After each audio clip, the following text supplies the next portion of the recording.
안녕하세요. 형사전문 변호사 최한그레입니다.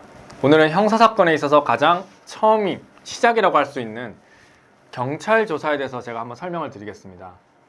경찰 조사를 받게 되는 경우는 크게 두 가지로 나뉠 수가 있습니다. 보통 피해자로부터 고소고발이 접수가 되어서 사건이 진행이 됩니다.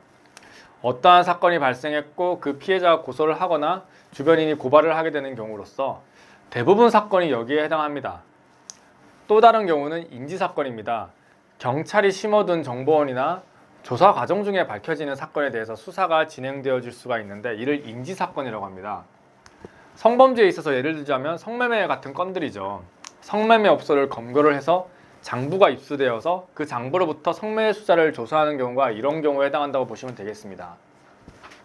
이렇게 고소가 이루어지거나 사건이 인지가 되어서 수사가 진행되면은 피의자가 특정이 되고 경찰 조사를 받으라면서 수사기관으로부터 연락을 받아보시게 될 겁니다. 언제 어떤 일이 있으셨죠? 어떻게 하셨죠? 그 일로 조사를 받으셔야 하는데요. 라고 이렇게 알려올 텐데요. 이때부터 대응을 하셔야 합니다.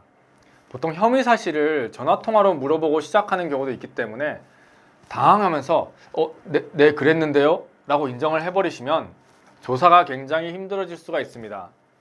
또한 수사기관의 스케줄에 맞춰서 보통 조사 일정을 타이트하게 잡게 되는 경우가 많은데요. 굳이 수사기관에서 말하는 날짜에 조사를 받으러 갈 필요가 절대 없습니다.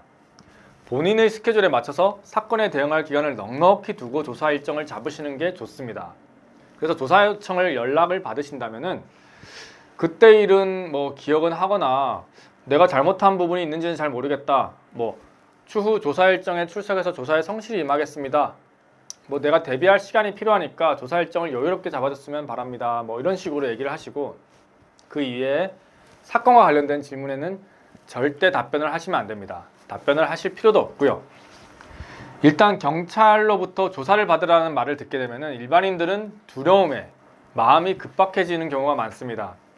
수사기관이 무슨 혐의로 왜 조사를 받으러 오는지조차도 못 듣고 어느 과에 어느 수사관인지도 기억을 못 하시고 조사 날짜도 기억을 못 하시는 경우도 있습니다. 그 상태에서 상담을 신청하신다고 하더라도 사실 제대로 된 도움을 드릴 방법이 당연히 없겠죠.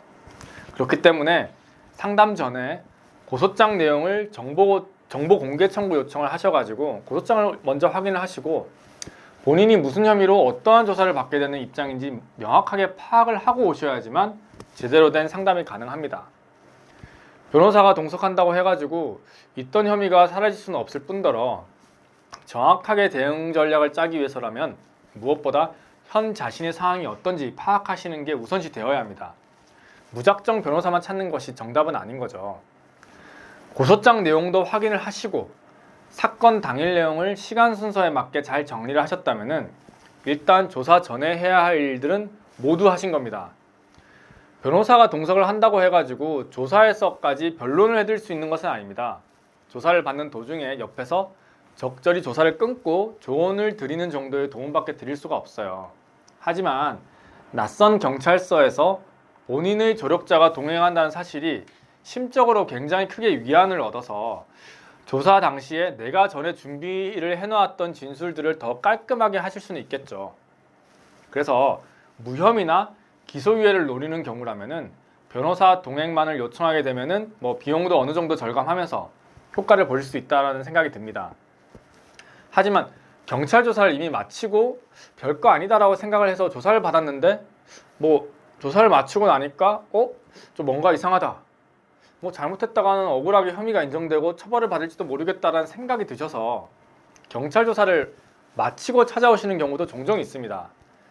이러한 경우도 마찬가지로 상담 전에 정보공개 청구를 통해서 고소장 내용은 물론 피의자 신문조서를 받아오시면 훨씬 상담이 수월해지겠죠.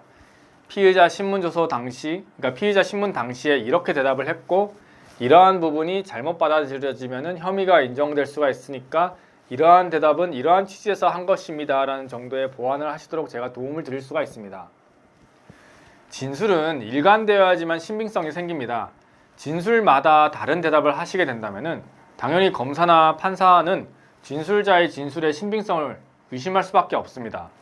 또한 객관적인 증거 자료가 있는 경우에 거기에 반하는 진술을 하는 경우에도 마찬가지이기 때문에 진술을 하실 때 최대한 진실만을 얘기하시고 모르는 건 모르겠다, 뭐 불리하다고 생각이 드신 거는 진술 거부권을 행사하시겠다라고 하시면 됩니다. 조사를 받다 보면은 수사기관에서 유도신문을 하기도 하고 반복된 질문을 하면서 나의 실수를 유도하기도 합니다. 조사가 빠르게 끝나는 경우도 있겠지만 12시간을 넘겨서 진행되는 경우도 종종 있습니다. 베테랑 그 형사를 상대로 거짓 진술이나 사실 은폐를 하기란 쉬운 일이 아닙니다. 혐의가 인정되어서 처벌을 받으면 어쩌나 하는 두려운 마음은 이해를 하지만 섣부른 잘못된 대응은 오히려 악영향을 줍니다. 그래서 경찰 조사를 받으러 오라는 연락을 받게 되셨다고 너무 두려움에 떨고만 계시지 마시고 전문 변호인에게 상담만이라도 꼭 받아보시기를 바라겠습니다. 적절한 조언과 도움이 필요하시다면 제가 도움을 드릴 수도 있으니까 언제든지 상담 요청을 해주시기 바라고요. 오늘 내용을 제가 한번 요약해보자면, 첫째, 정보공개 청구를 적극 활용해라. 둘째, 진술은 구체적이고 일관되게 해라. 셋째, 불리한 진술은 지어내지 말고 거부권을 행사하거나 모르겠다라고 답변을 해라 라는 정도겠습니다. 처음에 경찰 조사는 모든 사건의 시작이라고 말씀을 드렸는데요. 시작이 반이라는 말이 있죠. 그만큼 제일 중요하다고 보이는 게 이 경찰 조사입니다. 경찰 조사에서 잘 끝내야 공판까지 갈 일이 없습니다. 무혐의 내지 기소유예가 가능한 거죠. 꼭 이 점 유의하셔서 사전에 많은 준비를 하셨으면 좋겠습니다. 그럼 다음 시간에 더 유익한 내용으로 찾아뵙도록 하고 오늘 영상은 여기서 마치겠습니다. 지금까지 형사전문 변호사 최한결이었습니다. 감사합니다.